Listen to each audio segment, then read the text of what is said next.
Welcome to Beyond the 90 Minutes on our Media Sports channel, where we give you every analysis, in-depth analysis on every sporting event, especially football. The Ghana Premier League, the World Cup qualifiers, the English Premier League, every facet of the game. We give you in-depth analysis here. And with me, your regular host, Force Atigamali for Civilantic Alliteration of FF Sounds. Or you can also call me, Societal Misfit, or simply SMF.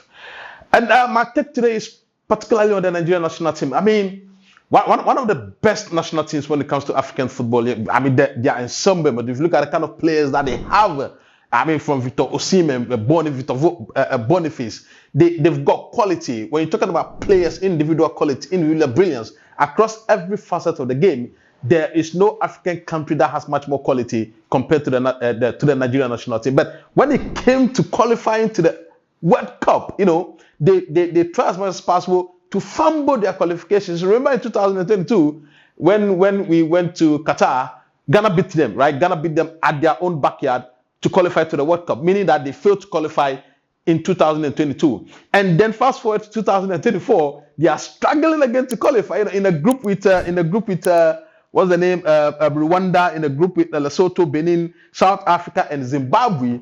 Nigeria are struggling. Nigeria is struggling to qualify.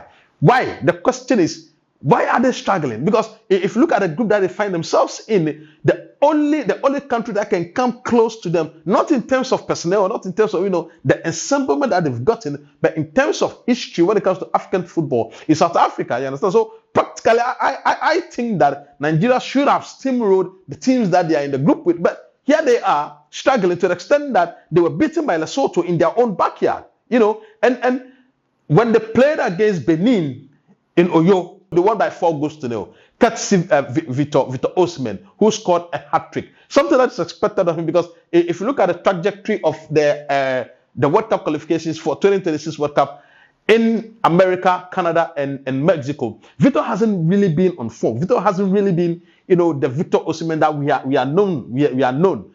But today, against Benin in Nigeria, he scored a hat-trick. And on the totality of everything, Nigeria came second to South Africa. Because everybody thought that when South Africa were docked 3 points for fielding an unqualified player, and 3 goals also for fielding an unqualified player, Nigeria were going to take the advantage. Nigeria were going to take, the advantage and then win their subsequent games. But what did we see? South Africa still came into their own by beating Rwanda by 3-0. And I personally thought that Nigeria should have sealed qualification when they played against Zimbabwe. They are very, very close door rivals. But what did we see in that game? South Africa could not break down Zimbabwe. They played a 0-0 drawn game, hit the post a couple of times, created a lot of chances, but they could not just hit the back of the net. But against Rwanda, the final match of the 2026 qualifiers, they put 3 past Rwanda, which sealed their qualification officially to the 2026 World Cup to be hosted by America, Mexico, and Canada. So officially, South Africa has qualified to the 2026 World Cup, but Nigeria officially has not qualified yet, and Nigerians are asking. So on the basis of the players that they have, on the basis of the history that they've gotten on the African continent, why are they struggling? Why are they struggling in the group with South Africa, Lesotho, Zimbabwe, and Rwanda? Why are they struggling to qualify?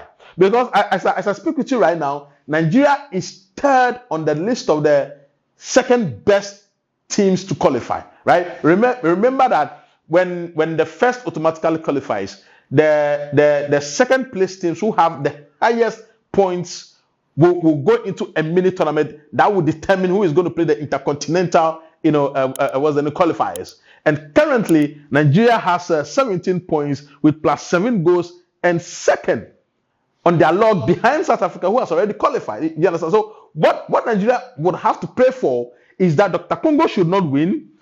Is that Madagascar should also not win. So because their teams, if they win, meaning that Nigeria will go out of the former squad who will be qualifying to play the mini tournament, that will enable the winner of that group to go play the intercontinental qualifiers. So for now, Nigeria has not officially qualified, even though they have placed 2nd with 17 points.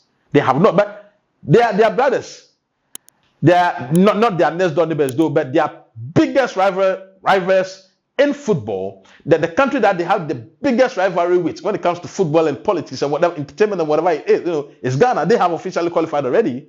So I think that is also hunting the Nigeria. So they want by every single means for their national team to also qualify. Then they can equate Ghana's qualification to theirs. But if Nigeria fails to qualify, I know that they cannot withstand the throws that their Ghanaian counterparts are going to hurl at them. But officially, Nigeria has not qualified. South Africa has qualified, to the World Cup. And at the end of the day, I just say kudos and congratulations to the South African national team. Because if you look at the team that they have locally, majority of the players are locally based, and they were able to, qualify from a group that contains Nigeria, a team with almost every single player playing outside. The biggest country when it comes to the quality and the portfolio of their players. This is just a wrap up of Nigeria's World Cup qualifications, where they failed to automatically qualify, allowing South Africa, with all the problems that they have, where they were docked 3 points and 3 goals for fielding an unqualified player to take the pole spot and then qualify automatically for the World Cup. This is Beyond the 90 Minutes with your regular host, Atiga Mauliforce,